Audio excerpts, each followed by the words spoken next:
All right. Well, good morning. Good afternoon, everyone. Thank you so much for joining us today as we kick off our best practice webinar series. I'm Allison O'Connell, and I'm head of marketing at Highwire, and I'm the host today for the next couple of hours. And very soon, I'll be handing you over to our founding director and today's presenter and moderator, John Sack. But before I do, I wanted to share some housekeeping items and also to set some expectations. So first, this session is currently being recorded with the intention of sharing, so it will be made available following the session. The full session runs 2 hours, and the first hour will be dedicated to John's presentation of the research, and the second hour will be dedicated to a panel.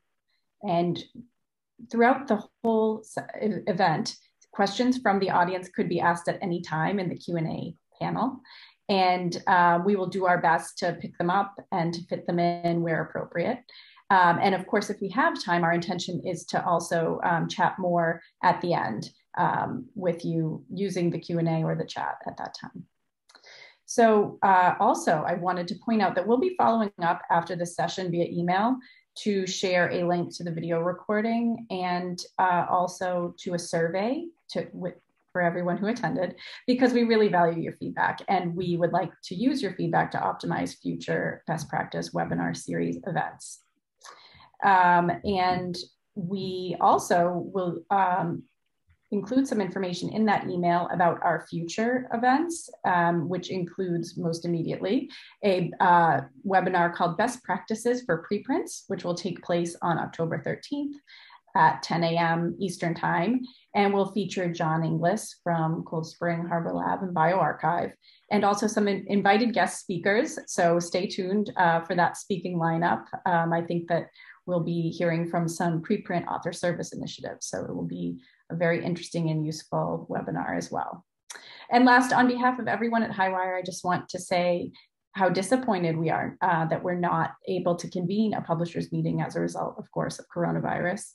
And that is certainly one effect on our lives that has not been pleasant, and we're sure that you agree too. So we still do look forward to silver linings, just as our panelists have in the research that John will present, and I'm sure they will highlight in their comments. And so we look forward to being able to share this time together, and it's just as special and very much appreciated. So let's get started. Over to you, John. Thanks very much, Allison. And please, Allison, as you monitor any chat or Q&A, if there's something that I should stop going forward for and comment on, please just go ahead and interrupt me, because I can't monitor the chat and keep talking at the same time. Thanks. So we're going to go through these topics over the next 45 or so minutes. These topics are generally the ones that we addressed in our research interviews. First, let me begin by looking at who we were talking with. All the interviews that were the basis for this research report were conducted by a single interviewer, a senior science librarian at Stanford. He happens to be somebody who has done all of our previous interviews, so he has a lot of context in working with researchers to identify trends that are affecting them. They were phone or Zoom interviews. They were about 1 hour each. There were about 50 questions, but not all questions were asked of all interviewees. As you can imagine, 50 questions in an hour would have been impossible. The questions were broken out into topics, which are largely the ones that were on this red index slide that I will show repeatedly during this talk. Because we addressed a number of topics, it leads to some repetition in the results reporting when a comment shows up across a number of topics. You might be sick of hearing about Twitter by the end of this talk, for example.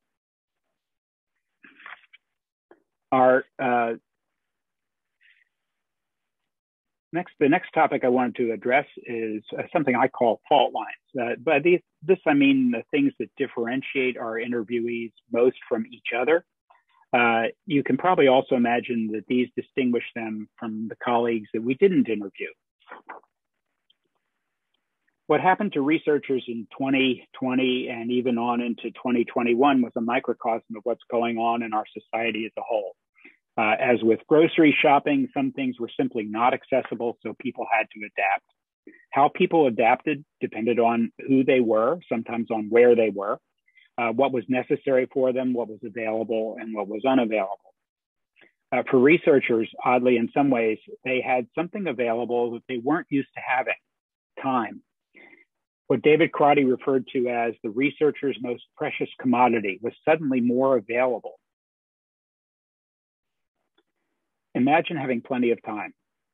Imagine if you were marooned on a desert island, but you had the internet, email, Zoom, and access to many or most online journals.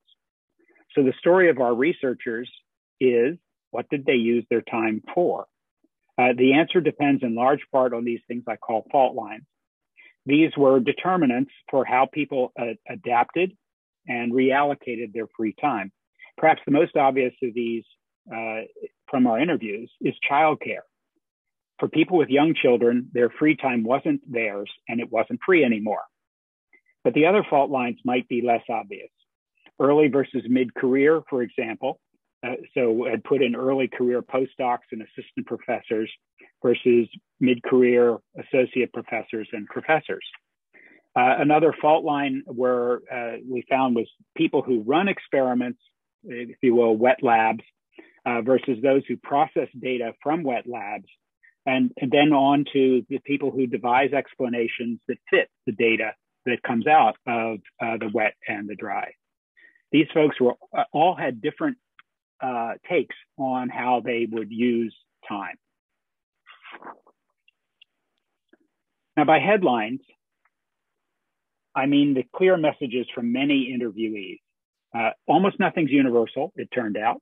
But the challenge with headlines is that they can lack nuance that comes from understanding motivations and details. And so I'm going to try and pull out some of the motivations and details behind the headlines in the slides that I label in their own words.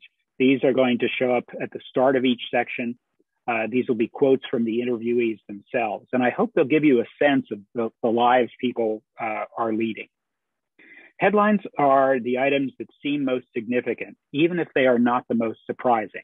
There were some real surprises in this, but as you think back and learn more about the context and the situations people were dealing with, you're not surprised at the adaptations they made. So headlines. In society as a whole during 2020, we saw a lot of trends accelerate.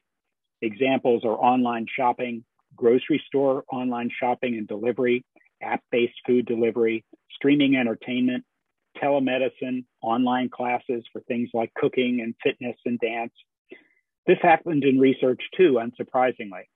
In research, people took existing solutions to their limits and then, of course, sometimes beyond.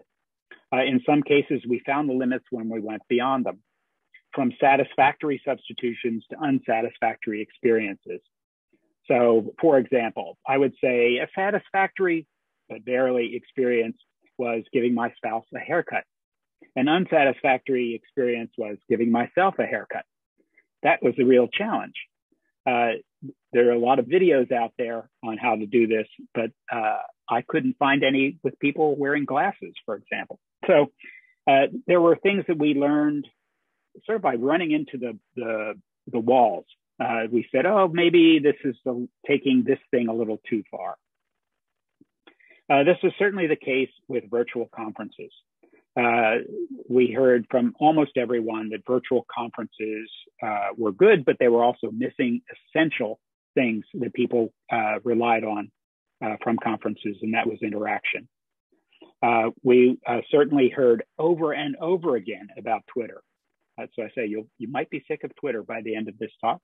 And Twitter rose as e-talks and alerts fell. We heard about adaptations that researchers made, and some of these might be temporary. We don't know yet which ones are temporary because labs are just now reopening, and we'll see whether things sort out in certain directions. Researchers lost months of productivity. as new ways of interaction took, if you will, some repetition to become a skill. You all remember, I'm sure, how many meetings last spring on Zoom would start with people figuring out how to unmute themselves. Well, it took a while for us all to get skilled at that. And as people figured out how they needed to reallocate time, they started adapting. And some people put off that kind of adaptation because early on, you may remember this, people were talking about this as being a 3-week lockdown. And then it was a 3-month lockdown, and then it was 6 months. So it took a while for us all to realize this was nearly a permanent situation we were in. Let's look at changes.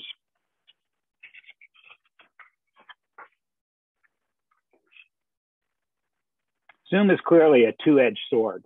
It's excellent and it's awful.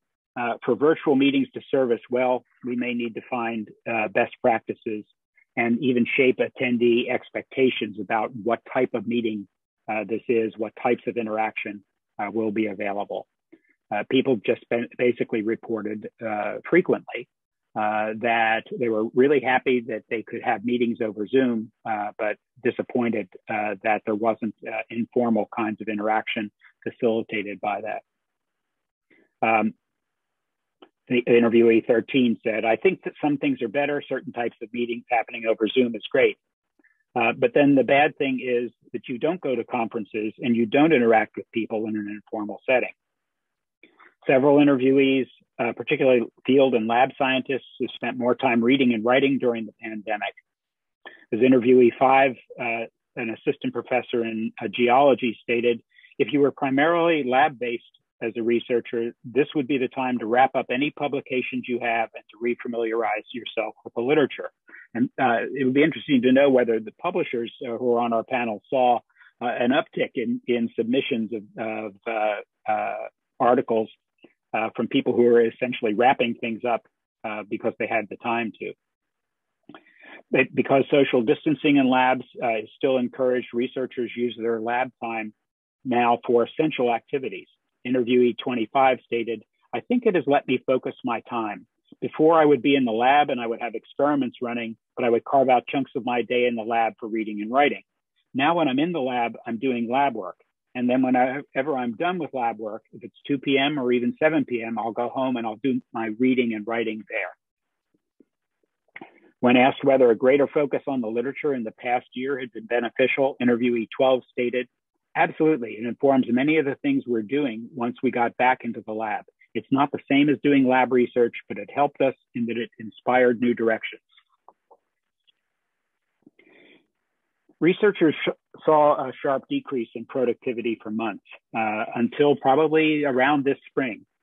There are long-term consequences of that lost productivity, especially for early career scientists, but less so for less of an effect, if you will, for theoretical and computational scientists, some of whom were in our interviewees. There was a loss of in-person interaction. That was a concern because people see and cite over and over again creativity arising in conversations. There's a perceived longer peer review and publishing cycle. I don't know whether publisher data bears this out, but we heard this from many people. And they would then cite that preprinting was a response that they had to this. Fewer distractions at home, some people cited, except along the fault lines, those people with kids said that home was actually more distracting than the lab. Researchers did find ways to be productive despite the loss in lab and field activity. They used time for reading more literature. They'd write up results that had been collected, except they noted that this is limited if you need to do refinement with running new experiments. They wrote review articles. They would learn new skills, for example, learning a new piece of software that they had always been intending to learn.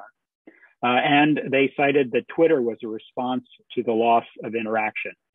Although, interestingly, we heard from a couple of people that this had some mixed results. If you think back, especially in the States, to 2020 and Twitter, that was a big year about politics and health on Twitter.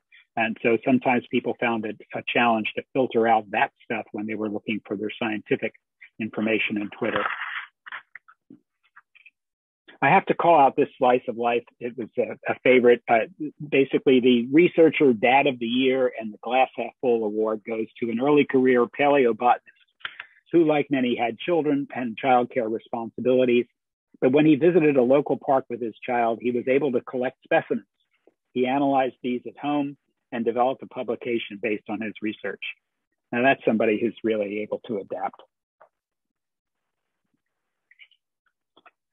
So which adaptations seem likely to persist? It's, as I said, too early to tell, but clearly Zoom for certain types of remote meetings will persist. We heard that especially Zoom was valuable for collaboration between institutions. This would be cases where it's more difficult to schedule and travel. We also heard, interestingly, that Zoom was preferred because there was more equitable contributions than in in-person meetings. That is, people didn't dominate Zoom meetings as much because there might be a chair or a meeting host who could control the flow of comments from people in a Zoom meeting beyond a certain number of people. Twitter, I can't imagine Twitter not persisting in terms of science results and preprinting. Basically, what research that I looked at last year showed is that habits take about 6 months to form or to break.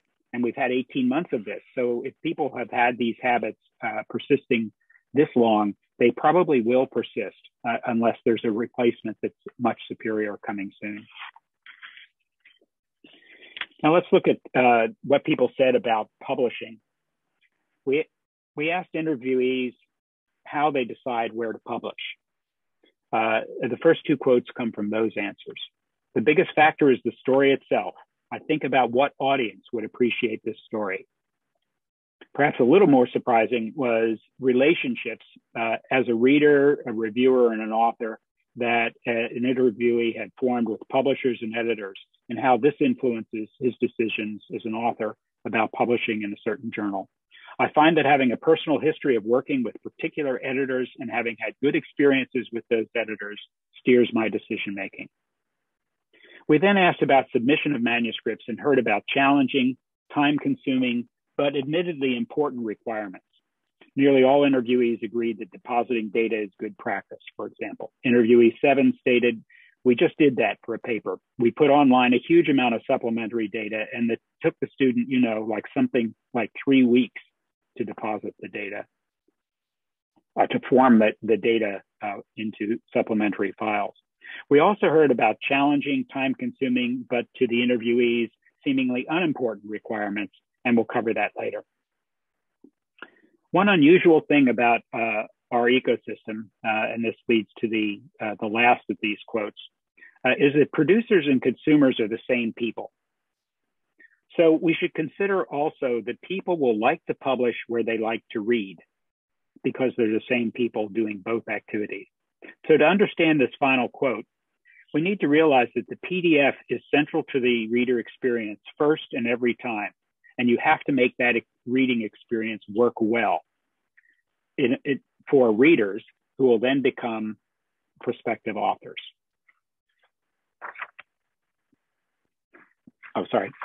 It's very helpful when the PDF includes links to supplementary material. Supplementary material is very important for people who are going to drill down on the research. And quote, "It feels like papers and the main figures are just sort of a preview for all the extended figures that actually support the conclusions.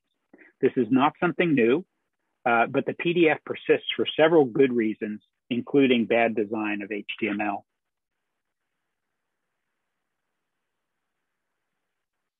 How do our interviewees choose where to submit?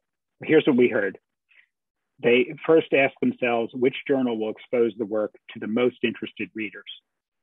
We heard that there are costs and benefits to submitting to high impact journals. We heard that their relationships as a reader, reviewer, and author influence their decision-making about where to submit. And we also heard, interestingly, that Twitter changes the visibility of where to submit. Now, we'll talk much more about how Twitter alerts readers to articles in their fields, but it also alerts readers to articles in related fields. And essentially, by doing that, it alerts readers to journals in fields that are related to theirs, and that might be journals that they don't know publish in those fields. So Twitter can raise the visibility of journals, not just articles. And that affects submission decisions. Challenges, I've already commented on the first and second of these, depositing data and perceived slower reviews. But I want to comment specifically on the second from the standpoint of our interviewees, many of whom were early career researchers. There's a disproportionate effect of an elongated publishing cycle on someone. An 8 to 12 month cycle might be 20% of their career. A single article might be 20% of their total publication record. And all this is going on while they're applying for jobs and grants. So I think we need to recognize ECRs having a particular challenge with slow or slowed cycles. We also heard about the time burden of reformatting manuscripts for specific journal submission requirements. This is the perceived unimportant challenge and burden that we heard about that I mentioned earlier. Reformatting for specific journal submission requirements, and the suggestion that these requirements would be better reserved for manuscripts that will survive review, and that will save researcher time and improve researchers' perception of journals that allow submission in a simplified format such as a PDF. We heard a lot about article promotion. We heard that Twitter is more helpful now than it was pre-pandemic, that a tweet from the publisher is valuable to the author because it reduces the appearance of self-promotion. Many people were concerned about essentially self-tweeting being self-promotion, and that it's better to start with a tweet from a journal. There's a real appreciation for journal recommendations on how to do this, and especially for including things like recommended hashtags, which otherwise a researcher might have to discover of him or herself. There's also, we heard that traditional promotion by journals is still highly valued. Commentaries, perspectives, mini reviews, spotlights, special issues, and the choice of an article for an editor's pick. This helps people address broader audiences via promotion, and they really appreciate that. They also mentioned YouTube video interviews that some journals are doing, and graphical abstracts.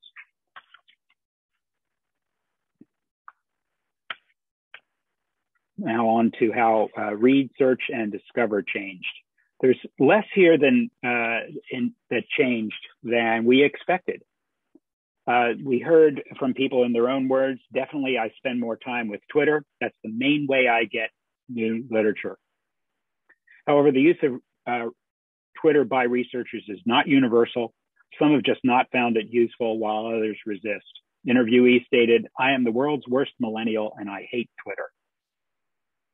But Twitter isn't the only arrow in the quiver. Interviewee 23 has been using YouTube more recently because much of his work involves visualization and interactive graphs. It's better communicated in some cases in a video. But because he's working alone, he's been watching more videos, and they are more watchable than reading similar content in papers. Quote, "I can do this for a way longer time than just concentrating on reading a paper." This makes us consider that a better article experience may not actually include reading. It could be watching, it could be listening, or it could be looking. And finally, open peer review is surfacing now that a number of journals have adopted it. Open peer review helps with critical reading of a paper and is appreciated by these people reading papers, especially if you're reading a paper slightly outside your own field. Interviewee 24 suggested that the comments from peer reviewers and responses of authors should be linked to the article. I think that's really enlightening in many cases. You can better evaluate concerns that experts in the field have and if authors are really addressing them or not.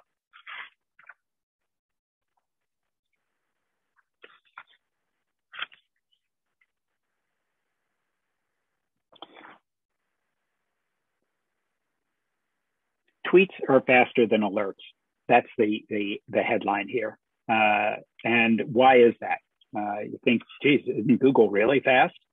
Well, tweets are faster than alerts because the most interested person in the in getting the word out is the author of a paper, and the author is tweeting. Also, journals tweet essentially on publication. So tweets are just showing up faster to people who are interested. We also heard about Slack and Zoom chat being informal sources now. They're very pointed and very specifically personalized to people. Interviewee 8 reported an experience with Slack, in part because we're engaging digitally now. That is, people are talking online instead of just chatting in a lab or an office. It's easy to open up a Slack message and, hey, did you see this? It's a little lower of a barrier than even sending an email or walking in to show it to somebody. Even like Zoom, it's easy to share links within the Zoom chat. And so I feel there's a little more of that than before. Interviewee 20, a professor in biology, used to receive table of contents alerts via email, but now she finds new literature more often via Twitter, and she sometimes sends the Twitter link to a student, especially if the tweet has comments on it. The comment might be something like, I always use this new protocol, it's so much better. This might point to a specific value of a tweet over, say, an e-talk or an alert. It helps the tweet helps the reader mine value from an article even faster than reading the title, much less the abstract. A Twitter comment is super distilled and often can be super personalized. So the message is Twitter. It's the rise of Twitter. I don't think it can be overstated. I admit it feels repetitious in this talk, but it's because it came up over and over again. Especially, I don't think it can be overstated to an audience of non-millennials like me, who are more likely to prefer email and often be addressed by "Okay, boomer." One thing I think researchers like about Twitter may be that someone who is tweeting has often mined or distilled information from a paper.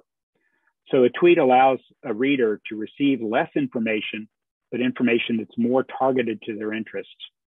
By following research groups that have similar research interests, people are alerted to developments among the most influential workers in their field without the need to navigate Google Scholar or PubMed with keywords and receive email tables of contents. A problem that's very real but rarely discussed is that researchers feel overwhelmed by the amount of information and that the available tools are really inadequate for helping them filter and absorb this information. So most are not looking for innovative ways to receive still more information. And I would say that is the reason for the decline of alerts and e-talks and the rise of Twitter. Speaking of the increasing quantity of information, Interviewee 2 stated, this is something I think is really a big challenge, to know how to absorb the right quality of information. There is so much information out there. We used to hear about the need for better filtering at the multi-article level. Now we might be hearing about the needs to take in at a glance more of what is inside an article and to have awareness of an article's main story without actually having to read the abstract. And the rise of Twitter may be because it allows busy people to receive less but more targeted information.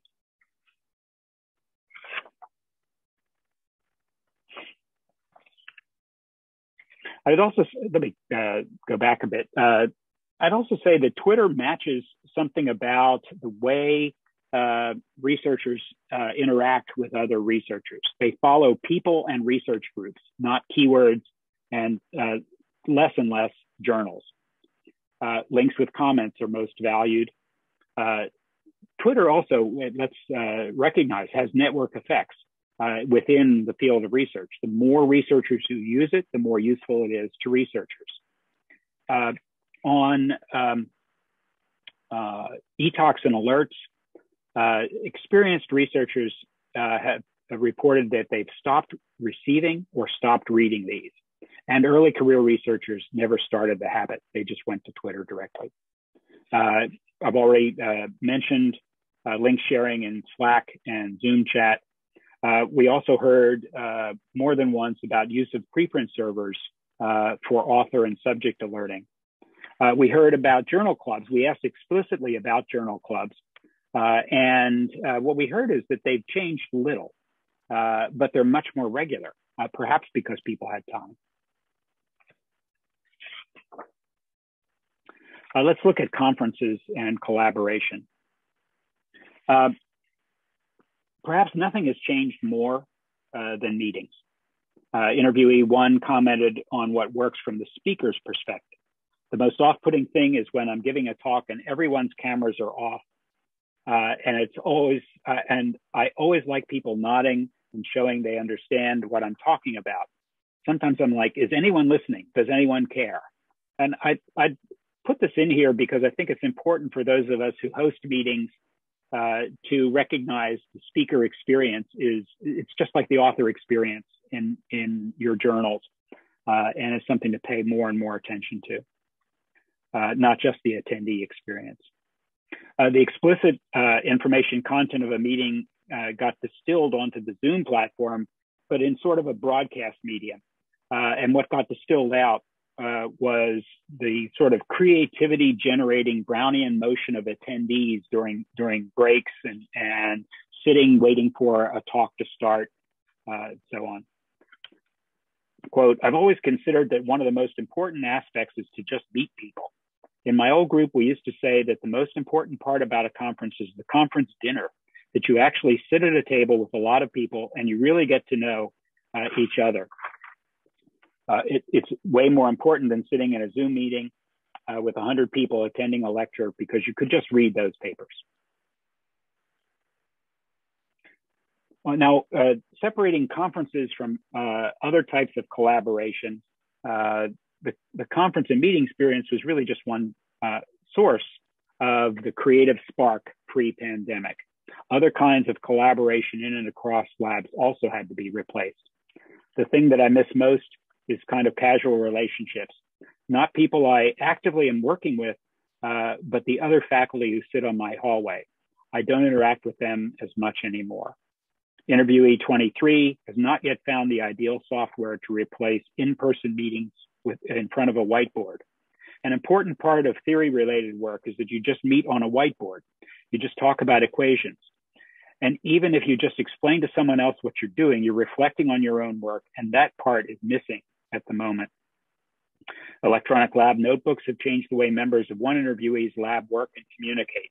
It's just fantastic, especially during the pandemic. I don't know how we would have done this, that I can look at everyone's notebook at any time, and my students can look at each other's notebooks at any time. So I just think being able to look at real sort of nitty-gritty details and experiments and stuff, it's really enabling. I love it. I love it. While interviewees have found software to overcome specific challenges of social distancing, interviewee 23 suggested that there is value in informal in-person interactions, and software has not yet found a way to replace that.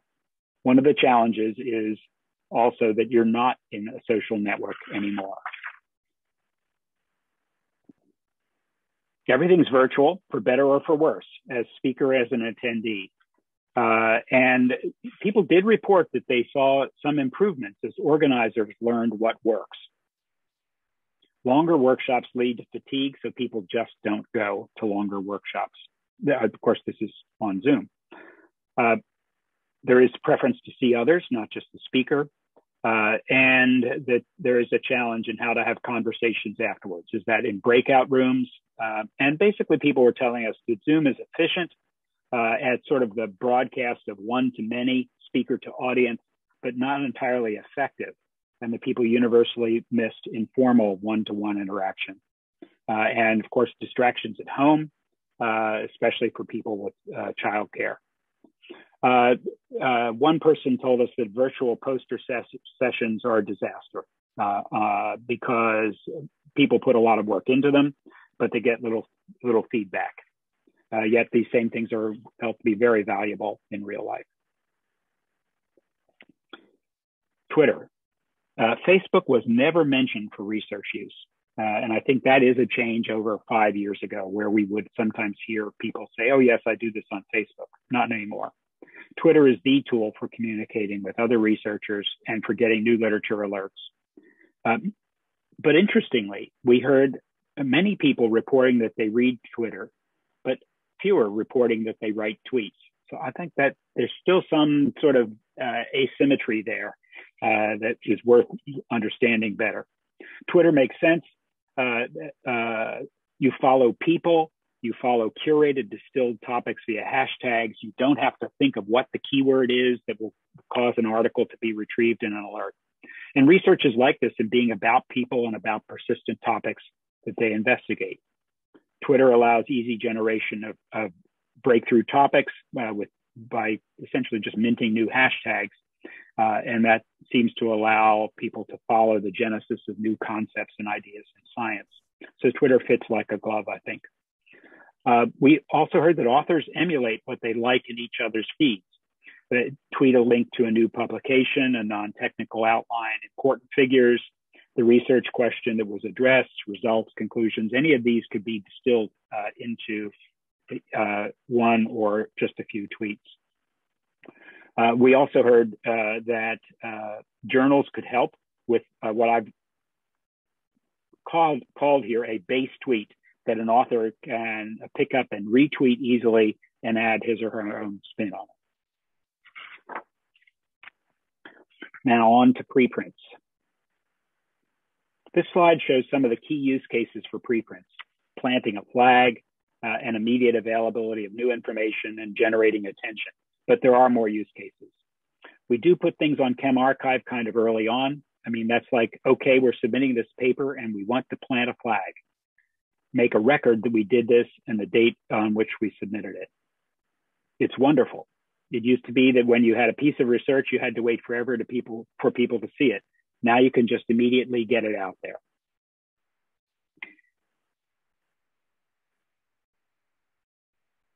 But we also heard people say, I personally think things should go through peer review. We didn't hear this a lot, but we did hear it more than once.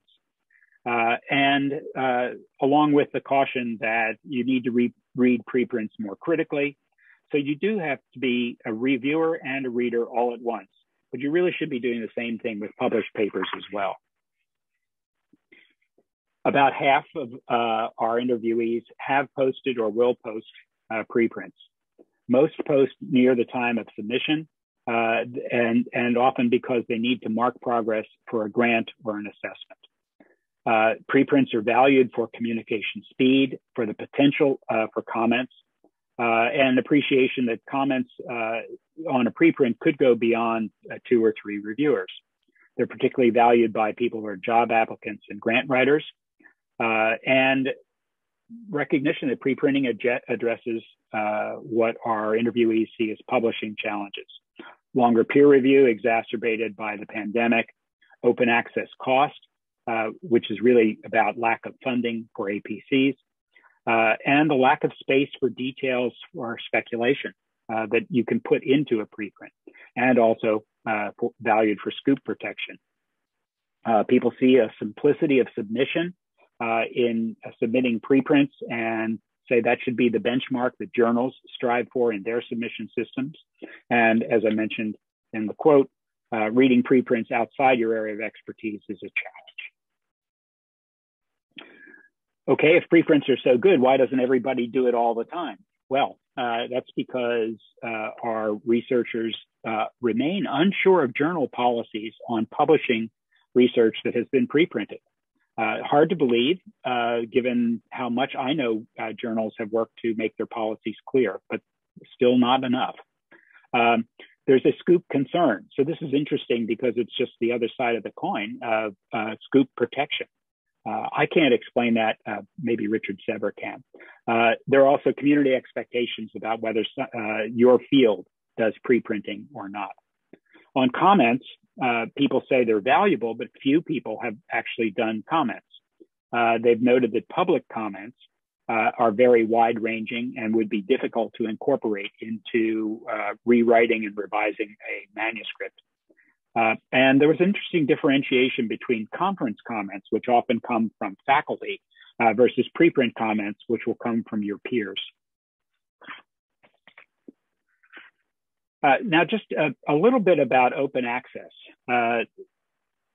First, recall that most of our interviewees are at Stanford, so there could be a bias and a perceived lack of need for open access as a reader because you have access to so many journals. But we might also be seeing here an early career researcher specific concern about costs. Perhaps it's because ECRs don't always have the flexible funds that more senior PIs have access to be able to pay APC fees. Basically, open access will do it if we're funded to do it, and the perception that it's more expensive. There's universal awareness of it, so that's progress. There's wide support for it, that's progress. But we also heard that few labs have policies on whether to do it or not, that it's not a high priority. It's not the thing that people are talking about when they are talking about where to submit, that the issues are about fees and funding for fees, especially among researchers at smaller institutions. Remember, about half of our researchers were not at Stanford. So we did hear from some people at smaller institutions. And authors are reluctant to pay the fees unless their funders fund them. There was also, interestingly, people who sort of traded off paying for OA versus preprinting.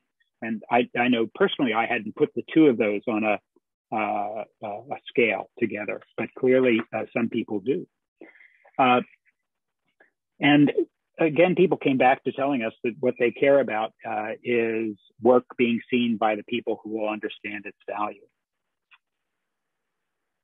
So it might be that, and I'm speculating here, that journals that publish articles with a readership beyond the discipline-focused specialist might be very important to be clear about their OA policy. So for example, policymakers reading climate research, which these days can include a huge amount of, a huge breadth. For instance, material science for photoconductors and batteries could be considered part of essential research for policymakers to see. So broad societal challenges might carry a high OA interest. That is my speculation, though. We asked interviewees for their recommendations, specifically to publishers. Give more opportunities to junior faculty. The perception that the young people are driving the leading edge of some fields and they should be given the opportunities to publish.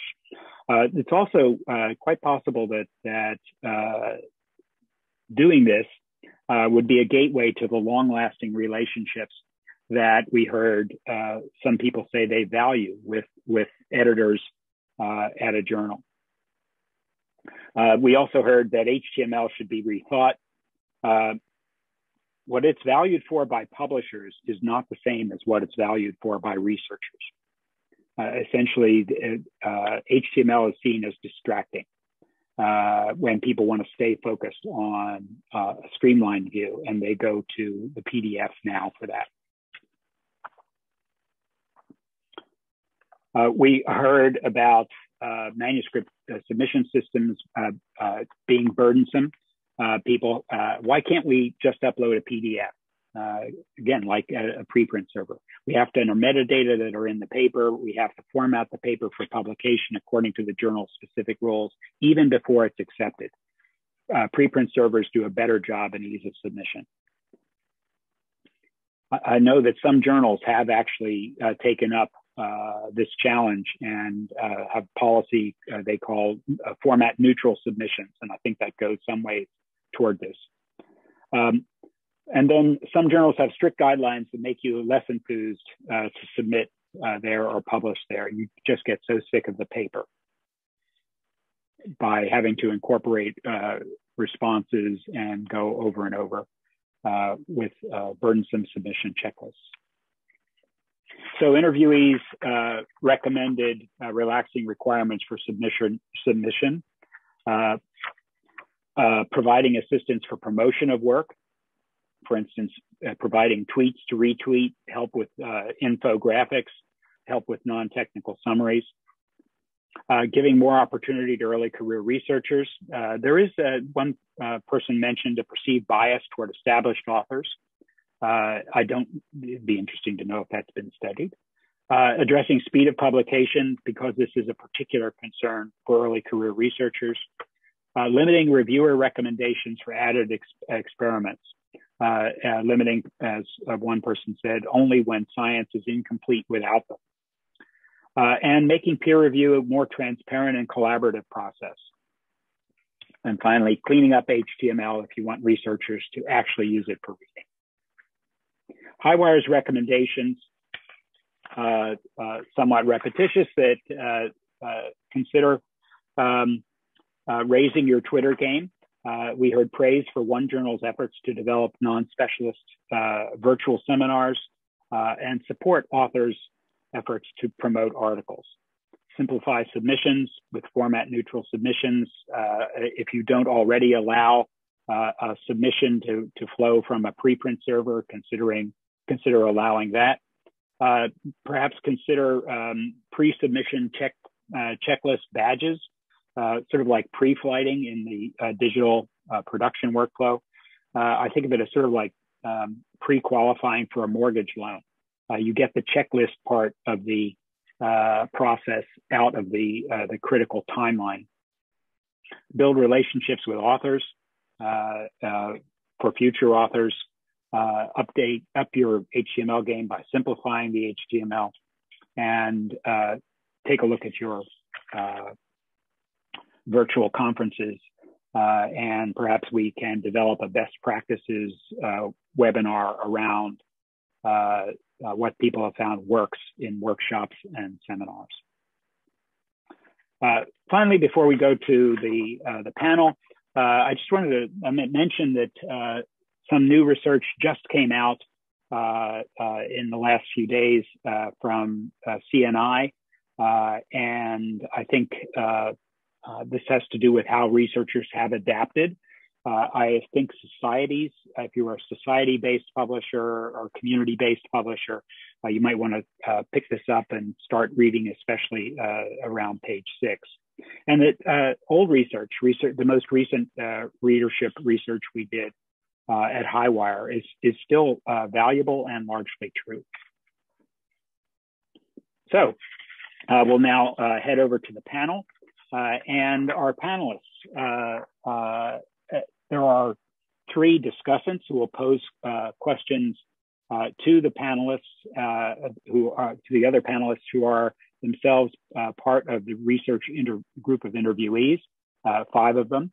I'd say take a look at the names of the panel, their organizations, positions, and research areas, because I'm going to turn this slide off as I ask our panelists, both discussants and interviewees, to turn their cameras on. I should note that the panelists were not chosen because they agree with everything I just reported. So I've asked them to feel free to amend or disagree with things they don't find consistent with their own experience. That's part of the engagement with the panel. So now I'll turn it over to our discussants and panelists.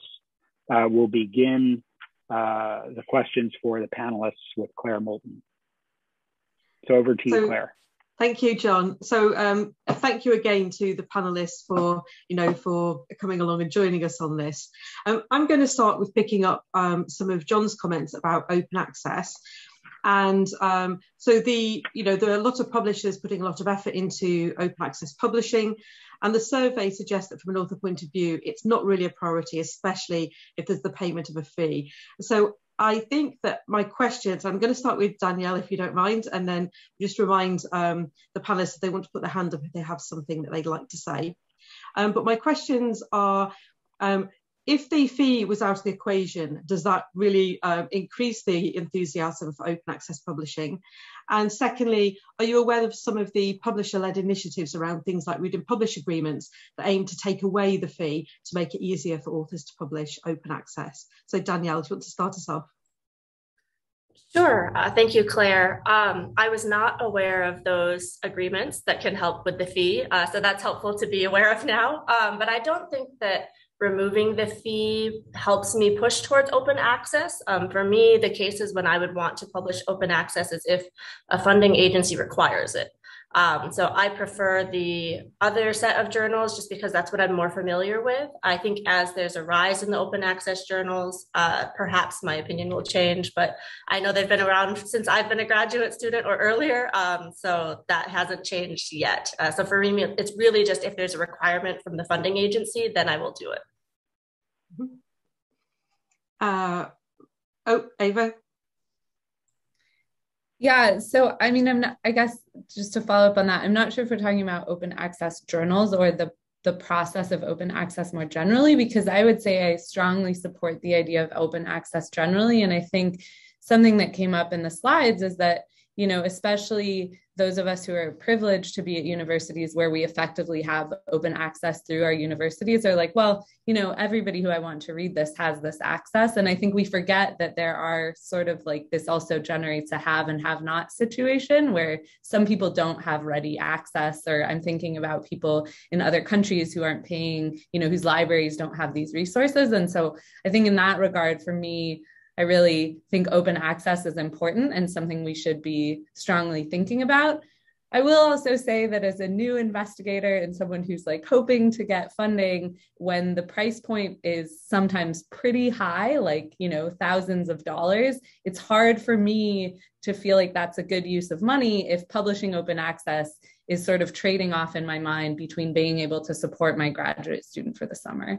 And so I think for me, the cost is actually a pretty big thing. And so I'm really happy to hear about these initiatives that I was not that aware of.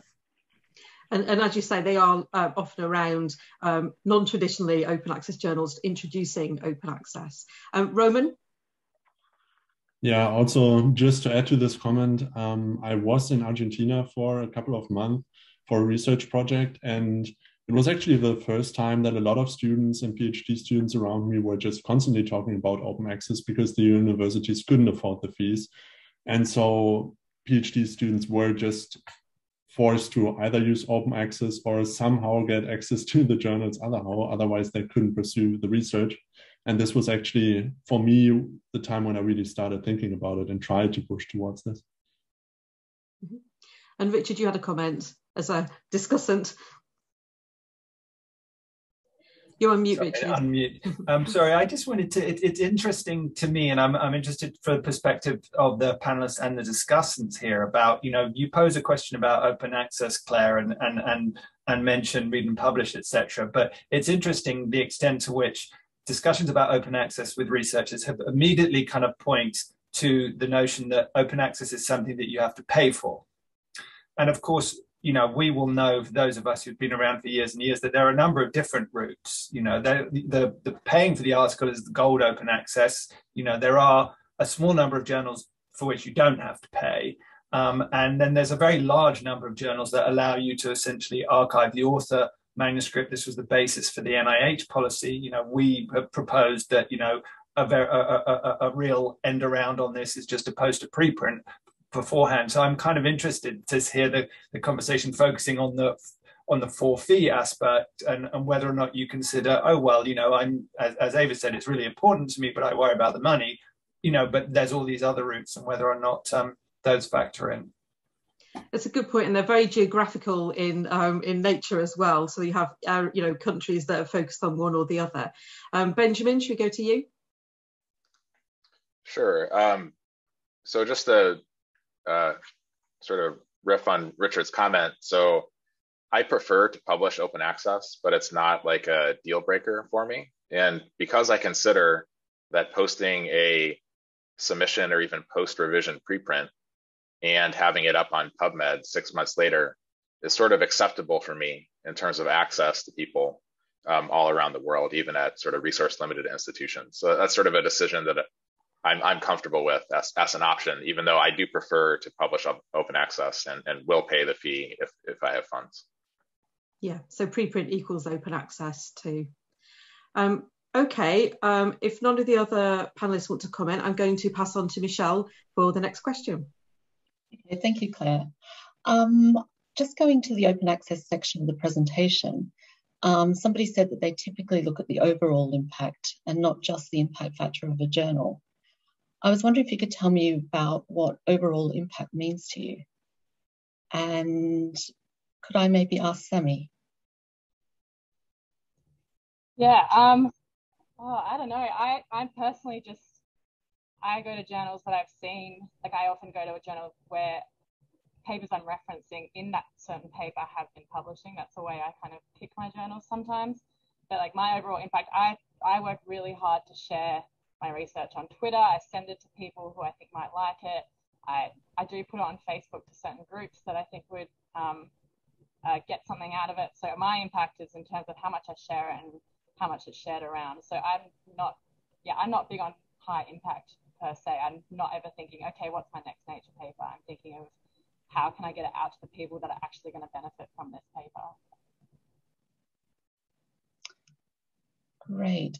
Does anyone else have anything to say about just measuring the impact of a journal? Roman? I think I would say that other than just the impact factor, it's also the peers that you talk about, the journals. So I don't know if when I was in my PhD studies, I just talked to my professor and the other PhD students, like, how would you rank the different journals that you potentially publish in? And then you do your postdoc and you do the same. And then there is this ranking in your head that just appears from other people's opinions. And it's just like a network that builds somehow. And then you have a hierarchy. And if you think about, oh, I want to publish this in this journal, and if this doesn't work, you just go down this ladder until you get it published. Great, that's really helpful. If there's no further comments, I could, oh, fantastic. Eva?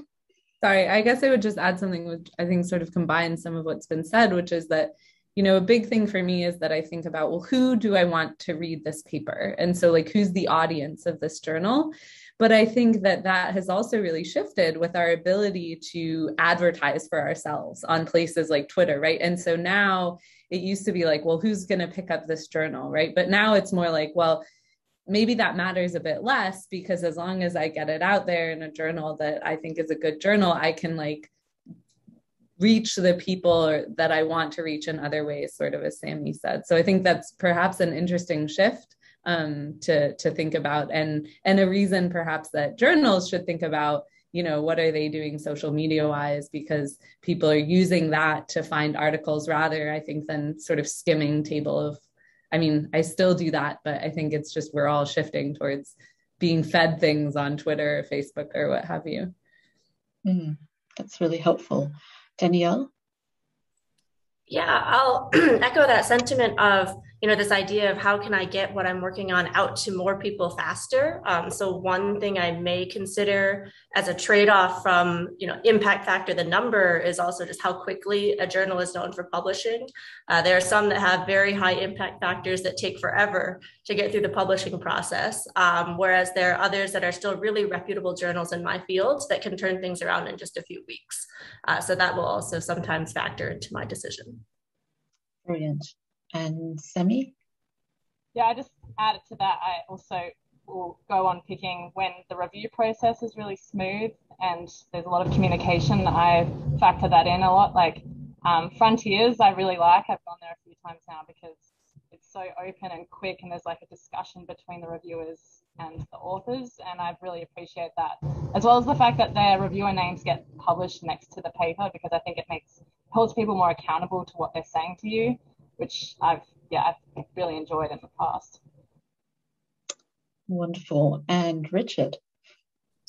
So I'm interested, Sammy, and you know, I have no opinion on frontiers, but I'll just say what it prompts a question that I'm kind of interested in from this perspective of researchers, which is that there's lots of discussions in among publishing people about predatory journals and quality of journals and their disparate opinions. And it's interesting you mentioned frontiers. I can think of a few other categories of journals where I simultaneously hear people like you say, I really like this. And then I hear other people say, oh, I don't like this, it's predatory. And then a whole bunch of other people say, what should I think about journal X? Is it good or bad or predatory? And I'm just kind of interested whether, you know, this is something that is more in the minds of researchers these days.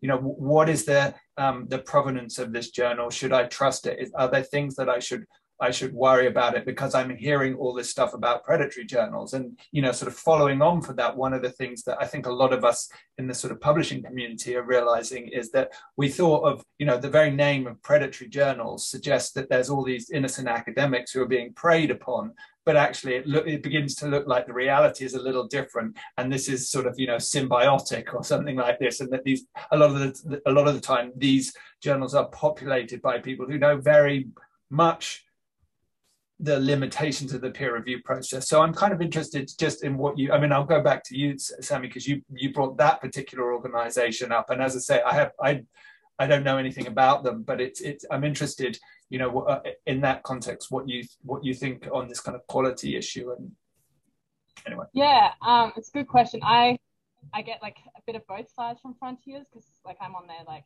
reviewer list now. So I'll sometimes get like the bulk email sent out to review a paper that's on something kind of completely different to what I work on, but then sometimes I get a direct email from the editor who I would probably know of. I'll know their name, so I'll trust it at that point that it's actually gone through someone. They've picked me because I have the expertise to review that paper. And so when I've submitted there, I'll click through the edit. I can go through the editorial board and pick who I think is has the expertise, and you can kind of as well suggest reviewers. So I've liked it at those points that I don't understand what's going on behind the scenes when I get I'm a shark movement researcher and I'll get something on dolphin toxicology or something to review that I have no idea about, and I don't know how that came to me. So that's when I don't trust it, but then I see the other side. So I guess I'm kind of on the fence on that point. Yeah. Well, does anybody else have comments? I mean, another journal again where I hear from researchers contrasting views is journals that, you know, sort of like Scientific Reports and PLOS One, where the bar is sound science. You know, I simultaneously hear from one group of people that this is great and it encourages people not to make quality judgments based on the vessel but on the content of the paper. And then simultaneously from another group of people, I hear snorts that they immediately assume the paper's crap because it's in that venue. And it's just kind of interesting to. But Danielle, what are your thoughts?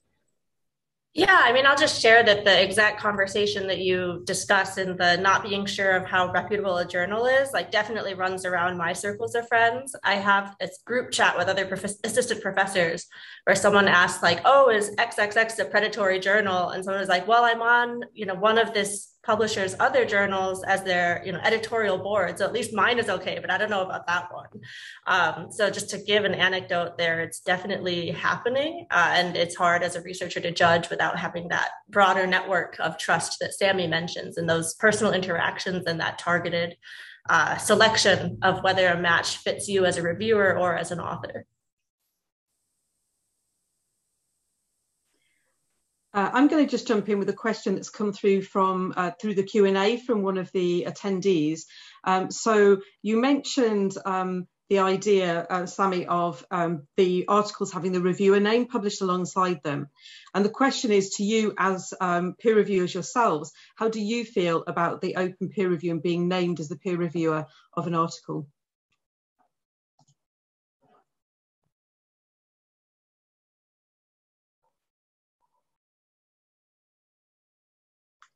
Go on, Benjamin. So I will no longer participate in fully open peer review. I've done it a couple times, the last time accidentally. I don't believe that you can give the same kind of review when your name is eventually published on that review. There's incentives both to be less critical for fear of retaliation and to be positive for reasons of building a positive image in their mind. I simply, in my opinion, don't think it yields the same level of a critical review, which is what is really needed. I am very much in favor, and I think this is the terminology of transparent peer review, where the peer reviews are published, the peer reviews and the author responses, but without the reviewer names. Or if the reviewers want to reveal their name, that's fine, I think, but not required. Roman? I think you have to have some level of uncertainty about who each review corresponds to, because otherwise it will be very hard to collaborate with some people in the future if you really write down your opinion, or you will have just a very superficial review that will just be, oh, the paper is perfect, and publish as is. Sami? I like having the choice, I think, because some I'll like, because you just read the abstract first, so you don't really know what you're getting yourself into sometimes. And sometimes I read the whole thing and be like, oh, like there's some parts I don't have my full expertise on, and I'm really worried that I'll miss something. And then the paper's published and someone's gonna be like, who reviewed that? And how did they miss this error in the paper? But then in others, I feel like, oh, my expertise, like I knew everything going on, and I feel really comfortable having my name next to this because I like this paper, and I want to see that people acknowledge that I had something to do with how this paper ended up, I guess.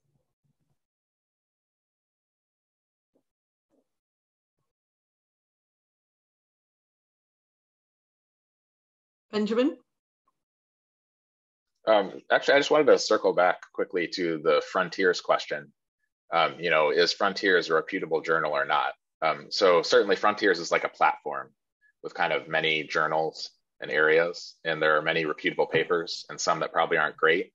But my impression of Frontiers has been shaped a lot by the interactions I've had from that journal, which have felt at times sort of spammy and trying to get me involved in areas outside my expertise. So I think that they grew very fast, and some of these practices that help them do that are probably also what I see when they try to get me. They sent me papers to be reviewed in like plant sciences for like 2 years before I finally got them to take me off that list. And they asked me to be an editor in like an unrelated journal. And so their actions as a journal are actually probably the biggest factor in how I review and how my perception of Frontiers journals has been formed. Danielle? Yeah, I was curious to hear from Benjamin on this. So he made a comment that with an open peer review, he would feel pressured to be nicer. And I actually feel the opposite. With an open peer review, I want to make sure I actually catch everything. But I do think, I agree with Sami that if there's an option and if it's a paper that I'm very comfortable reviewing, I would probably be willing to put my name on that review. And I tend to give fairly long peer reviews where I'm not asking for more experiments. I'm not that kind of reviewer, but I do pick at a lot of the arguments that someone will bring forth. And so for that type of thing, I would be willing to tie my name to it to show like what I view as, hopefully my own thoughtfulness as a researcher. But I'm curious to hear what Ben's thoughts are on that. Yes, so I think the concept of open peer review works differently for different reviewers. Some people are more comfortable. One of the things I worry about is this like contextual comfort of being willing to sign your name. If I reviewed a paper that I thought was quite good, I might feel very comfortable signing my name to that review, in also thinking about my future relationship with those authors who might be in my field, and I might care about that relationship. Whereas if I gave a critical review, I'm saying, maybe this paper needs major revision or should be rejected, then that comfort level goes away. And so that's the concern I have about, option is kind of fine, but the option has potential problems as well. Richard, you going to jump in? Yeah, I mean, I really like the point that Benjamin just made about the option has problems as well. And I think this is my problem, because this is something that I'm very interested in. I've talked to a lot of researchers about this, and it's very, very interesting the way the responses skew. And often, you know, it's people who are kind of like tenured, you know, comfortable, older male who like the idea, of people who are untenured, underrepresented minorities, females who are less comfortable with the idea. And I think that the real challenge for me has always been that, you know, it's not really about the immediate recrimination. People always couch this in the notion of, I don't want to post my name because of, and they say, well, you know, you should stop that bad behavior. It's about the fear that this person may do something to you in the future and you will never know about it because careers go on for decades. And you don't know if 25 years time, somebody has been harboring that grudge. And you're at a point where you could be the invited seminar speaker and they say, oh, no, not that guy, let's choose somebody else. And I have a feeling that this is what worries me. And this is what worries people disproportionately. So I think it's a bit like sort of, you know, it's a bit like optional double-blind review. And the fact that somebody chooses not to hold something tells you something and could disproportionately disadvantage some group. So I'm really interested to hear you guys talk about this. Ava. Yeah, so I would say, I mean, like in principle, I mean, I also feel some conflict because I think there are pros and cons, many of which we've discussed. But I think for me personally, what Richard just said really hits home, where also like as a young female assistant professor, people have said to me like, oh, well, you know, you can sign them like when you're older, basically, but you don't want to do that right now. And, you know, I don't know to what extent that is or isn't true. I think it's really hard to quantify because I think Richard's right. It could be that, you know, there's all these unseen, like, oh, we don't want to invite her, like, whatever, but it is really scary because it's a scary and vulnerable career time. And so I think like anything that makes me feel like, well, I might be shooting myself in the foot is something that I avoid. And so, you know, I personally, like, I try to write reviews thinking about the humans on the other end. And so I try to be critical, but like not in a cruel or destructive way. I try to think about, you know, what's reasonable to ask for more experiments or not. But I also, so I stand by my reviews, but I will confess I don't feel comfortable signing them. Roman? I was thinking probably if you had some level in between it where you could directly attribute each review to the person. If you instead had like let's say, you know, there were 3 reviewers and was this person's, but you don't know who each of the reviewers were, it would probably be okay because then you knew like, well, okay, this this person actually signed off this paper, but you also don't have this fear of the grudge, you could say, that you somehow later back get problems from the review. But then again, it's I think once you see the reviews, sometimes it's enough, even if it's if you don't see their names, just from the way they write, you could just say, okay, this is this person, I don't even need the name. So it's difficult. Sammy? I was just going to add, well, most of the time when you put your name on anyway, you're accepting the paper. Like Frontiers, if you reject it, they never find out who you are anyway. But then also you also think about, like, when I went into this world and my advisor was someone who's definitely got people who don't like him. So I think like just my name on a paper with him, I'd be like, I definitely got reviews where I felt, oh, this is this person and they don't like my advisor. So then it gets in the territory, should it all be double blind then, because the reviewers are prejudging you based on who's on the paper with you. Richard? I just wanted to make a quick point that occurred to me when Ava was speaking, which was that, you know, I mean, I think it's really important to kind of like talk to people who work in social sciences because they've thought about a lot of these aspects. But one of the things that just occurred to me was the potential for sort of gender discrimination that comes in here, in that we pretty much know that in many situations, if a woman says exactly the same thing as a man, she's interpreted as being pushy and difficult. Whereas if the man says exactly the same thing, then, you know, that it's like, well, that's part of the course, that's normal. And we know this happens, right? So, you know, if you suddenly start kind of like revealing someone's gender by virtue of their name, then that worries me as well, is that you know, the same person, 2 people writing exactly the same comments get interpreted in different ways, and the ramifications of that interpretation will come back. But yeah. Michelle, this all spun out of your question, so back to you. Well, I actually have another question, so I was wondering if maybe I could go to Eva first. Yeah, well, I worry about all those things too, Richard, let me tell you. But I was just also going to say, I think, something that is so tricky about the double blind, or sort of also what Roman and Danielle were getting at, is like, if people are in your field, it's never truly blind, because you're like, okay, this person works on these fish, and so it's got to be one of these three people. And then, I mean, the other thing I struggle with is, on the one hand, it's anonymous, but on the other hand, I think sometimes you end up like guessing who you think it is, and then you might actually be misattributing all of these feelings to the wrong person. And so, I mean, I think it's just really tough, because inherently we are reviewing the work of people in an ideal world who, whose work we can truly evaluate, which means that we've probably read it, which means that we probably have some idea about who they are. And then I do think, what Danny said, that, or Sammy said, is then also a problem, where it's like, then people are also evaluating you as a trainee based on, like some grudge they have from 20 years ago with your advisor. So I think I think all these things, maybe just talking about them is the best solution in the absence of a real solution. Great. And Danielle, did you have something to add to that?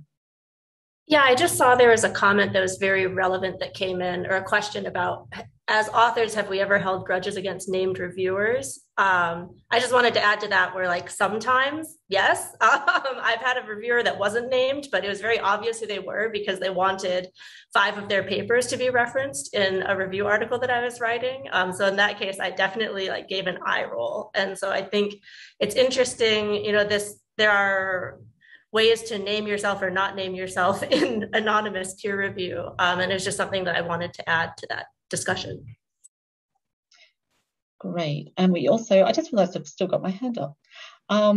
We've also had another question come in from the audience about, given the survey comments about the importance of relationships with editors, how do the researchers on this panel feel about the idea that journals might share peer review and then they might get an offer to publish in another journal?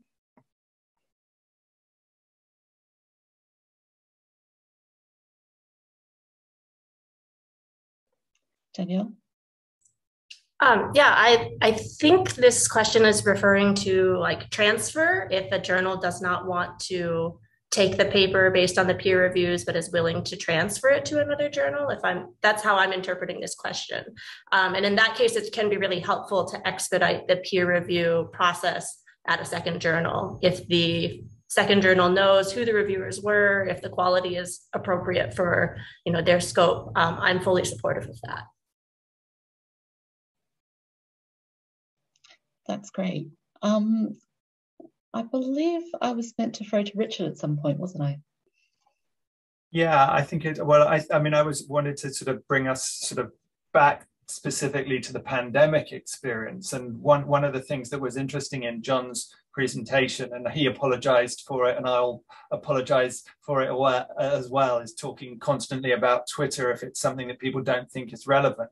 But I am really interested in, and actually I think this is something that that you had brought up, Ava, before, this issue of kind of choosing a journal and then not caring so much about the journal if people's route to it is directly to an article. And John Sack has talked about this for years, the notion of moving from the sort of journal-based article economy to article economies. And I'm just kind of interested in the discovery process that you all go through, this notion of no longer looking at email tables of contents, looking at Twitter and the various ways in which you discover research. And I have a couple of specific questions to think about. One is, we all know that the way social media algorithms and the way networks work mean that you start having a whole bunch of other vulnerabilities when you're depending on, sort of basically the people who are kind of like your same kind of glass house as you to alert you to things.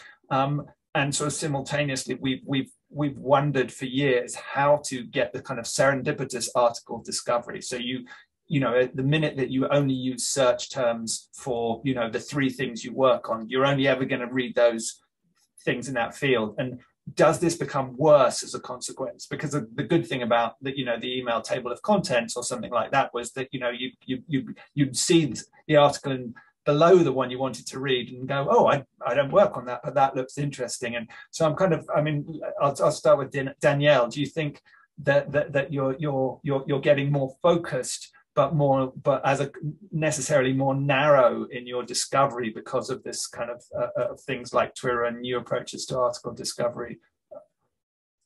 I see Eva has her hand raised, so I'll popcorn to her first while I think about that. Go ahead, Eva. Well, so I should probably say that I am not a great Twitter user, much to the frustration of my lab. But I think, part of what sometimes bothers me about Twitter is sort of the signal to noise and my concern about the echo chamber. And so I guess what I would put in here, especially for this audience, is that something I do still really appreciate at the journal level is that some journals have a great Twitter presence where, I still read tables of contents, but these, some journals I can think of are posting to Twitter in a way that's kind of the table of contents. It's doing that work for me. And because I'm subscribing to the journal, I do still end up with things where I'm like, oh, biomechanics, not really my thing, but this does look really cool. And so I think that, and I also prefer to follow journals because then I'm not getting here's what I had for lunch and whatever other sort of extraneous, I'm trying to focus my Twitter on the science. And so that's a space that I think is valuable and that I hope is at least partially combating the echo chamber of oh, this is interesting because Google has understood that this is what I love. Yeah, before I come to you, Daniel, one I just want to merge in a question from the audience, which I think is very relevant here and may inform your answers. Was the question is, what can we do to encourage younger researchers to read papers thoroughly and really digest them? And I realized that in talking about something like Twitter, what I'm essentially doing is promoting something that actively discourages people from doing this. And so, what do you think about that aspect? I mean, recently, one of the things many of us will have seen is when you go to retweet an article, it says, do you want to read it first? So I'm kind of interested in, does it encourage superficiality as well? But anyway, Danielle, don't let me get in the way of what you were going to say. I actually do like the do you want to read it first feature. I had that happen to me one time, I'll admit it. As I tried to retweet something, I was like, oh, this is a good, helpful pause to make me think. So that was very nice. I actually find that by getting paper notifications from Twitter, I've broadened my scientific sphere beyond the table of contents that I used to follow. So I follow now a number of Twitter researchers who are in fields that are adjacent or a little bit farther from mine. So I see a lot more than I would at my standard conference or within my department. So I really like that aspect. And I also like that I can kind of tailor my feed to also feature researchers from underrepresented groups. So that's something where suddenly I can discover students who are coming from underrepresented backgrounds who would be potentially super awesome for me to hire as a postdoc or for us to consider for graduate admissions and things like that. So that is one advantage that I found out of Twitter that was a pleasant surprise. Beyond the echo chamber. But otherwise, I try to keep my Google Scholar notifications fairly broad so that I get kind of a catch-all of here are all the papers that are loosely associated to some topic for my table of contents update, or instead of a table of contents update. Oh, that's cool. Benjamin? So I was one of the people that John mentioned that stopped using Twitter during the pandemic because the noise became too much. So I kind of curate the people I follow on Twitter pretty carefully. If you're posting more than a third on other topics other than science, I remove it. I also found that there's a network of, the echo chamber effect, but you can turn off the algorithms actually in Twitter. So there's some option, and I'd have to go look at how you actually do this, but I just get a linear feed of the tweets and retweets of people I follow.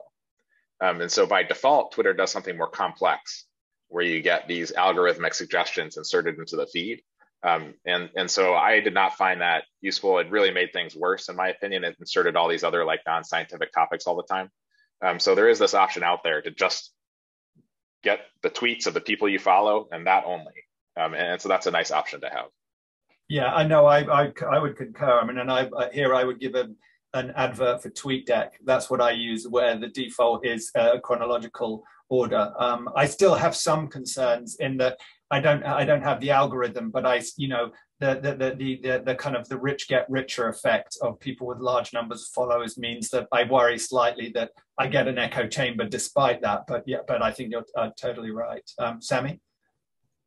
I agree with a lot with what Danielle said. Like, I think I have broadened what I understand a lot more from Twitter, and especially when people like put in the effort to put together an infographic and tweet it, like I'll make sure I actually spend time looking at it more than I would to look at the abstract itself. I want to understand the paper more then.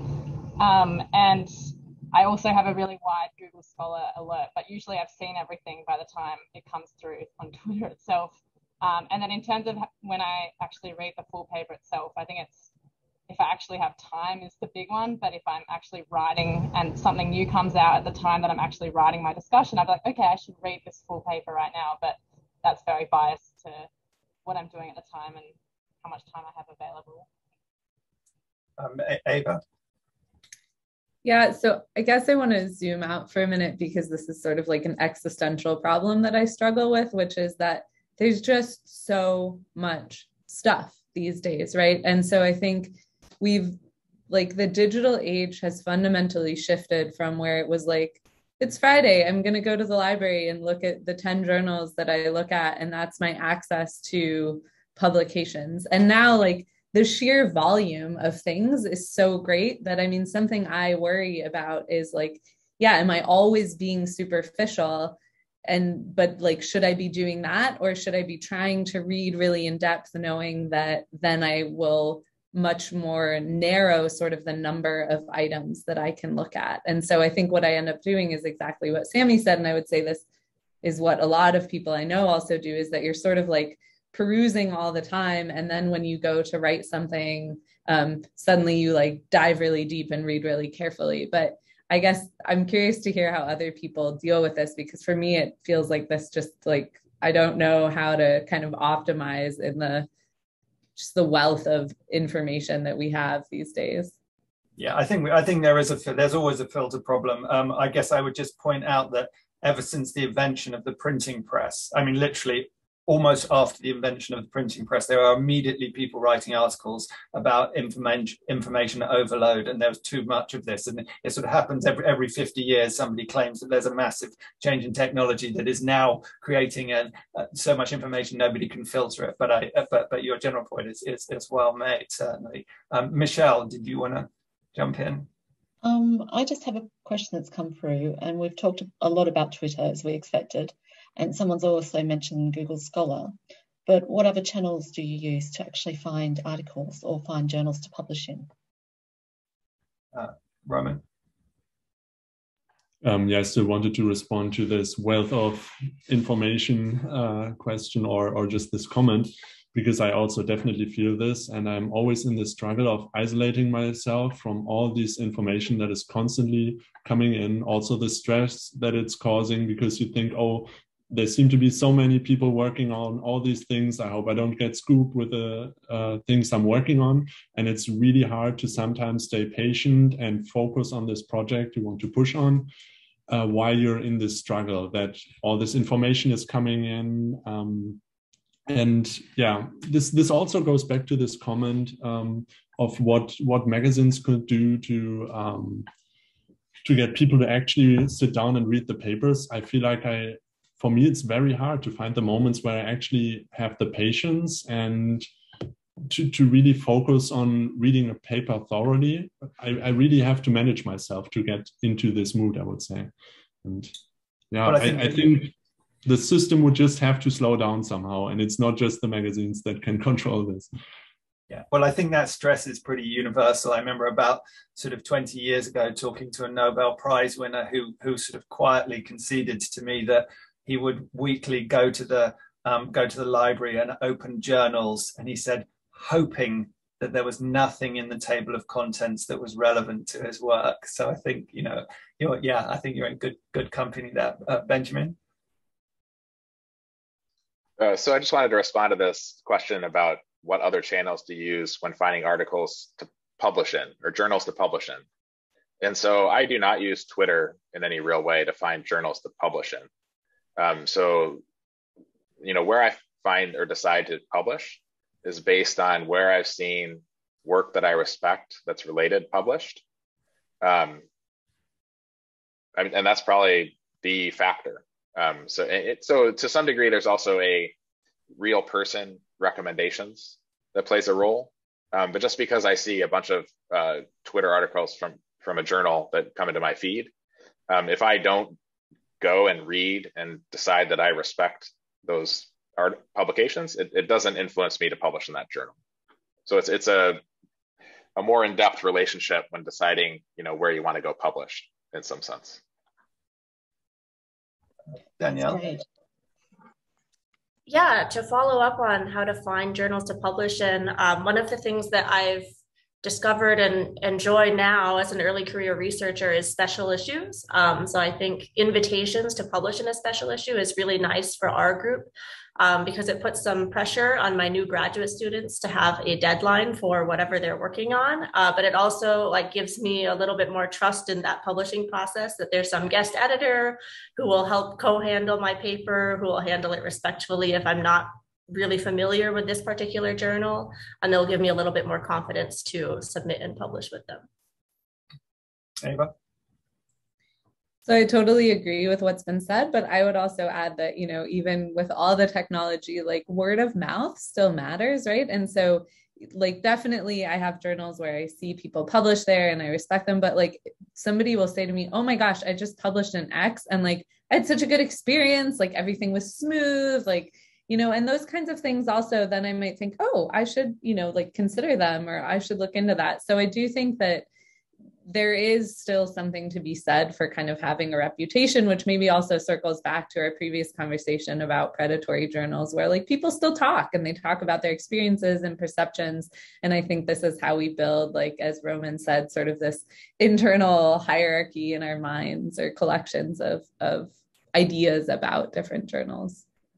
And do you think, what do you think that the Twitter substitutes for that in some respect? One of the things that I thought that really struck me in John Sachs' introduction was the notion that Twitter was a very efficient way of alerting you to something, because it could be super tailored and super personalized. So in fact, in some respects, if you have a trusted person that you follow, and they say, you should read the article because of this, it's you're getting it from a kind of source that you trust, and they're telling you why, and they're doing it in kind of 280 characters.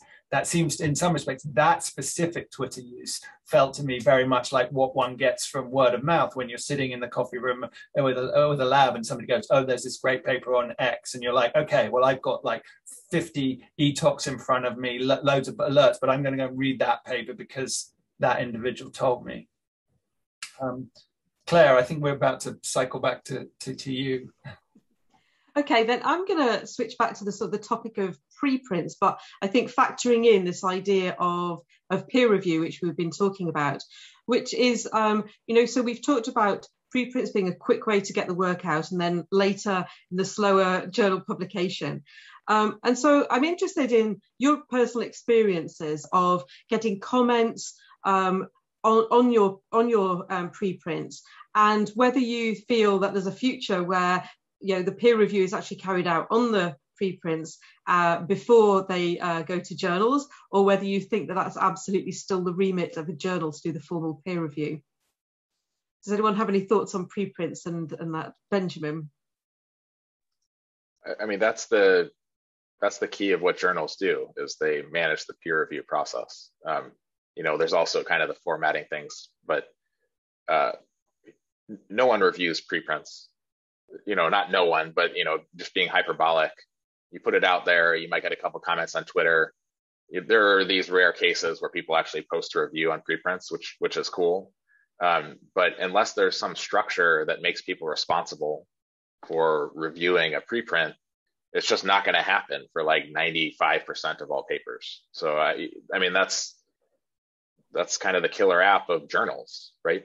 Peer review. Yeah, and Richard?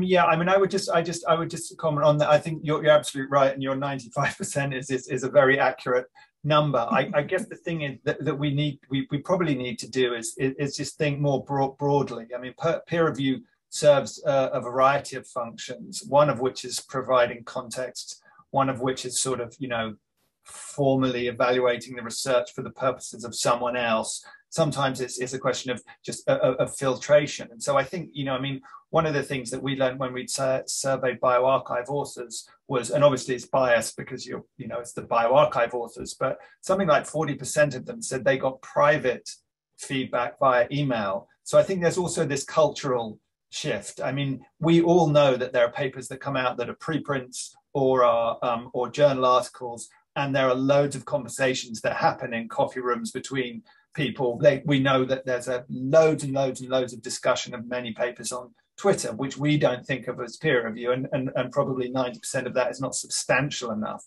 But I think there is a sort of cloud of discussion that goes on, and I guess the question is how we can funnel it to the kind of formal mechanism that Benjamin's describing. And we know that some journals are actually moving to using their formal peer review on preprints. So that's an interesting development. Ava? Well, so something I don't know, I'm curious to hear others' opinions, because I think part of what this also then interfaces with is the value of things being anonymous. And so to what extent, if I see a preprint and I'm personally reaching out, like what kind of feedback would I give, or would I feel comfortable giving? Or, I mean, certainly I think like, in a really public forum like Twitter, A, how substantial can it be? And B, then like everyone can see that I've said this. And so I guess I'm curious whether those kinds of concerns also influence people's behavior in this realm. And we've also got a question coming in from the audience about micro publications. And I wonder whether that's something that is easier, it feels easier to do through preprints and so on. But Benjamin, you may be answering that point or the previous one. Yeah, on micro publications. So I think that there's a really important part in science, but it's more micro than a micro publication. So I don't know what the role of peer-reviewed micro publications is going to be. So the key thing is that you can put it on a CV. It can be listed there. You can get credit in these very formal settings. But a micro publication can be a blog post or something that you link to on a Twitter post, and those are used all the time. Very disparately by different people. Some people will do this a lot. Some people won't do it at all. But they already are being used very effectively. I'm not a big user of this, but I've had a couple examples where I had very effective dissemination and feedback on an idea through effectively a micropublication that didn't go through a journal. It was basically like a blog post that I promoted on Twitter. So I from a journal's perspective, it's so much easier to do that than to then put the micropublication through that onerous peer review process, that I'm not sure that the activation cost will lead to that many people actually going that route. But I don't know. That's just my perspective. Yeah. Roman? I think I'm not actually sure what exactly a micropublication is, but I just imagine it's something like a super short paper, like even shorter than a communication or letter. And I think in my field, it would help extremely. So since I'm mostly doing theory development, you could just put out an idea and make sure that you just share it with the community, because typically the bar is that you also have some theorems, you prove about it, or you do numerical studies, which actually take most of the time. But the idea is actually the important thing. And all this long process after it, where you just study this idea and find out more about it, can take so much longer than just writing down the idea, have a micro publication. And this would actually also make sure that you can be the one who actually put it out first, and don't be stressed on the next year where you just study it and hope that no one else just puts it out, and you just struggle with, well, what's the bar, when should I put it out? And this can be very stressful. To me, this would help a lot. Yeah. Richard. You're on mute, Richard. Sorry.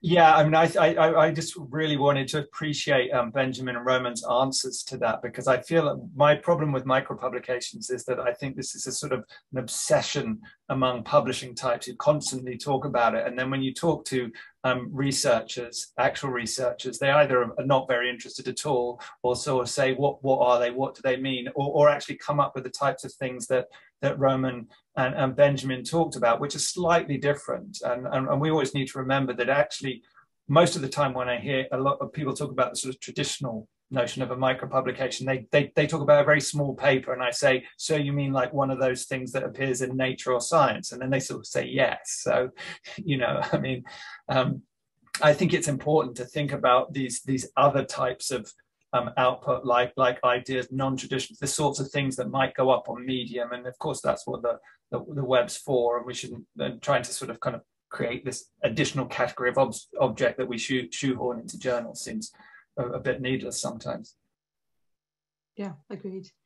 Eva. I just want to throw out one more place that I think micropublications can be very cool, which is for trainees, and particularly like undergrads, where you're giving them just a much more like controlled parameter space. And so that's a place that I have found them really neat and useful. And so I just wanted to throw that out there, in addition to some of these other maybe higher level or, you know, develop a theory versus just really get a finding out there to support your trainees. Yeah, and they're useful in both ways, just an alternative use. Yeah, absolutely. Okay, I'm going to pass it on to Michelle for another question. Okay, so I guess staying with preprints for the moment. In the preprint section of the presentation, someone mentioned one of the biggest challenges was reading the research outside their area of expertise.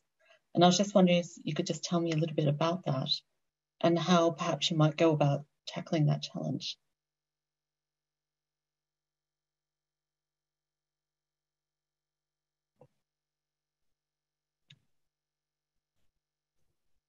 I guess I'll just add that I personally never really read preprints at all.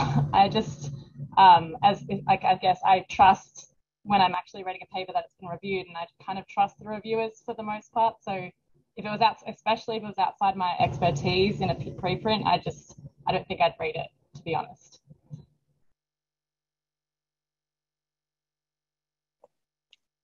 That's really interesting. So, Eva? I'm just going to offer a total counter viewpoint, which is that I feel like I find myself looking at a lot of stuff on bioRxiv and finding it really interesting and really important. I will say that at the same time, I feel like there's still some also not clarity about like, can I cite this? Can I not cite this? And then, you know, sometimes I do feel frustrated when I'm like, what? This has been on bioRxiv for like 3 years. Like, why isn't it out? What's going on? Like, is there something I'm missing? And so, you know, I try to remember that it's not peer reviewed, but I mean, I have found it an incredible resource, both as a place I put things and as a place that I get things from. And Richard? I read half preprints, I would say. Oh, sorry, Benjamin. You read half preprints and half other types of research. Half of the manuscripts I read are preprints, yeah.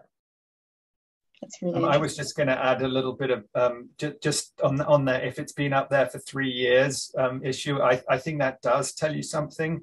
But as I have found through looking for a lot of publication times from submission to publication in Nature, it is quite possible that, you know, they still haven't analyzed the knockout mouse that the reviewer 3 requested from them. And it is, you know, it does happen when you look at these publication times. There was one that I actually have on a slide that I present, which is, you know, submitted 2014, published 2019. So it's, you know.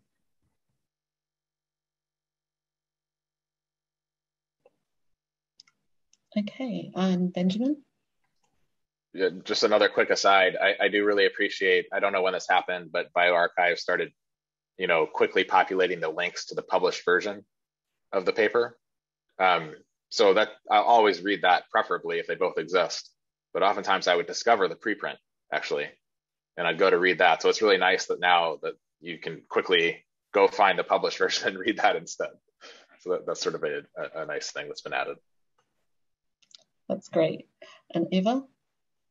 Sorry, I will just point out one thing that I worry about, again, both on the receiving and the sort of publishing end of preprints is, my worry is, because I do read a lot of preprints, and it sounds like at least some other people in the room do, that people read the preprint and then there may be changes or updates or added on things and people never see those. So it's sort of like the same effect as like a core agendum, or like some add-on, something changes, but people like see the preprint and then they never go and look back at the other version. And, I mean, maybe Richard can speak to how often that might be an issue because there are major changes and how often like it's fine. But I agree the link is helpful, but I wonder how often people are, following the link to reread the paper.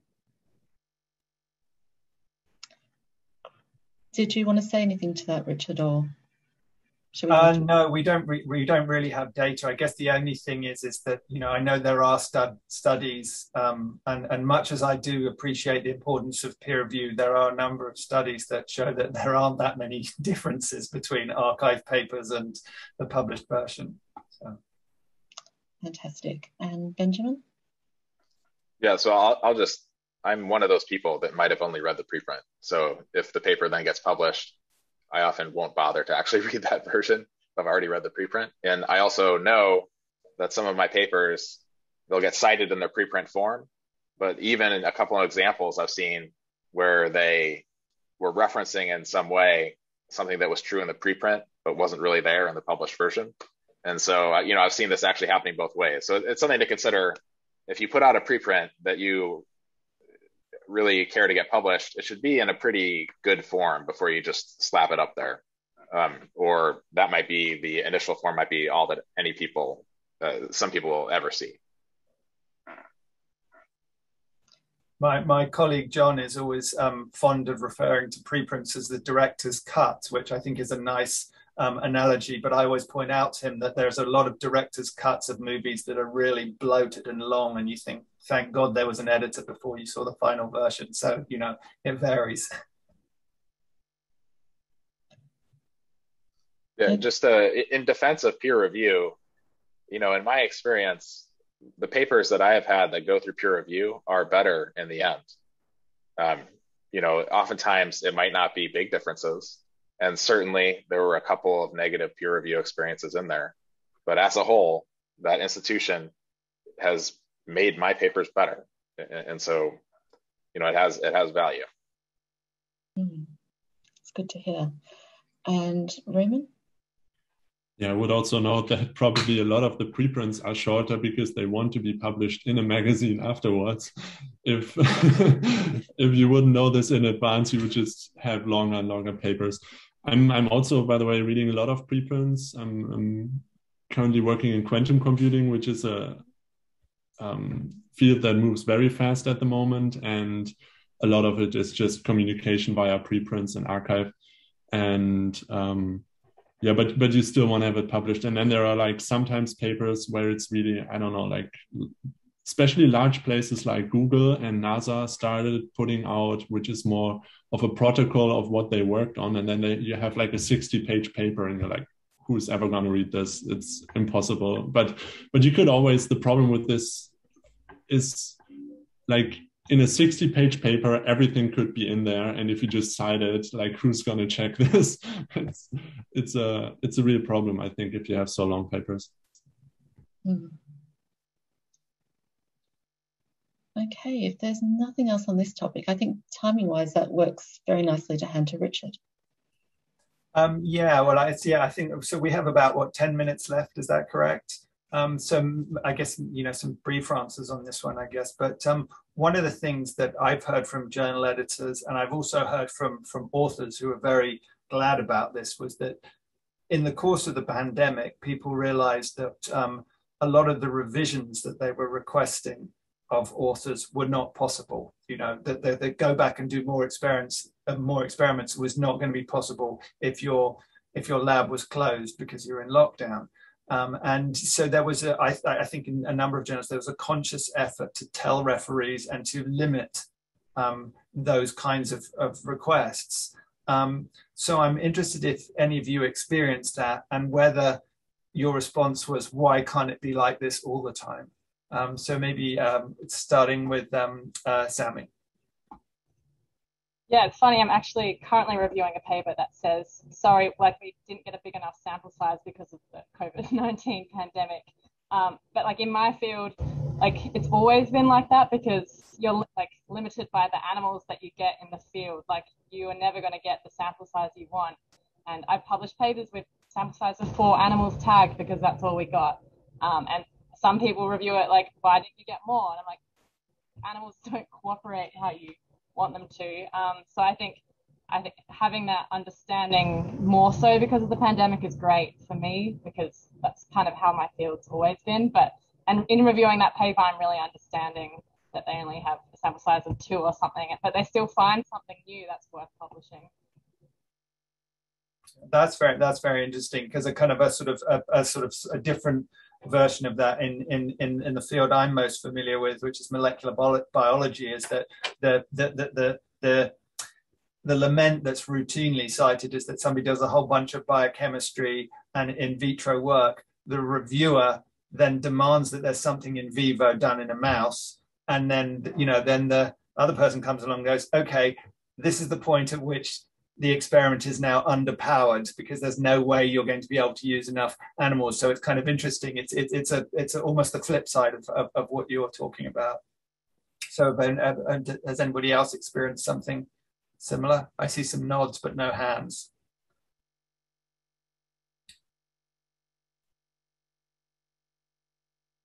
Have you had any, I mean, in terms of kind of papers being reviewed, have you generally felt that there's been a difference during the pandemic in what the referees were asking for and the way in which those requests were tempered by the editor? Has anybody experienced that?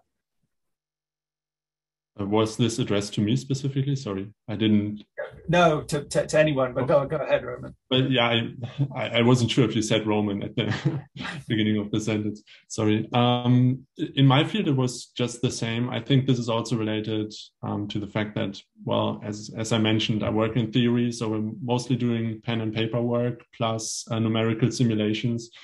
And I can use a high performance cluster from home just as I can from the university. So the requirements were just the same in this regard. I mean, a related issue has been the nature of the work that people have been publishing. There's a large number of people who've pivoted to COVID-19. So you see lots of physicists who are now working on kind of like aerosol dispersal, people who worked on cancer, now looking at inflammation in with pulmonary problems and things like that. Have any of you pivoted in that way because of the COVID pandemic?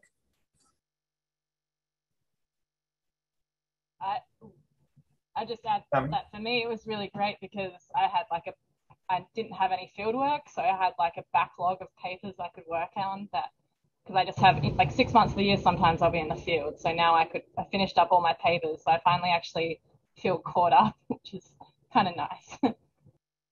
Yeah, that seems to be quite a common experience that a lot of people have taken. It was a break that they used to write papers. Of course, my experience is that has, again, one of these things that affects disproportionately. So there's various people I've talked to who said, oh, I've got lots of time to, write papers, etc. And then I ask somebody else and they say, are you kidding? I've got to teach the kids, we've got to try and do everything. It's been pretty crazy. So that's another thing where it's affected people in very, very different ways. Benjamin.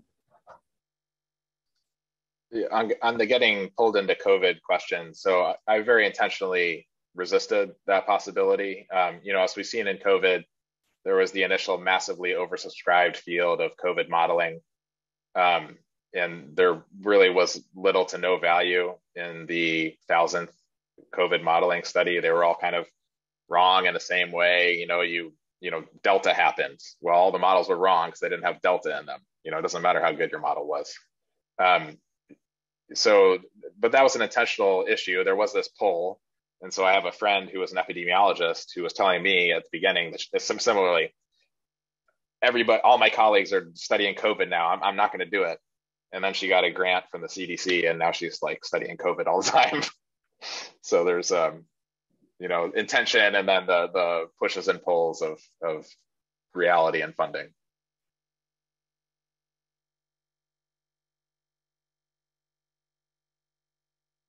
Danielle. Yeah, I'm with Benjamin on this one, where I thought about pivoting and then intentionally chose not to. I was in a position where I had no students and I barely had a lab. So we just didn't have the resources to do anything COVID related. And I was also working from startup funds, which are flexible, but it didn't make sense to me to work on something that most of the rest of the world was pivoting toward. So we stayed the course. But I think if I was a little bit further along my career, I may have thought more creatively about how to tweak some of the existing projects in our lab. But I see that Allison is online here with us. Yeah, sure. So I have one last question. I know we're super short on time and I want to wrap up as well, but maybe if we could get some quick responses. Do you have it, Allison? I've got it if you need it. Yeah. So it's about what the one thing that you would like publishers to take away from or understand following this session.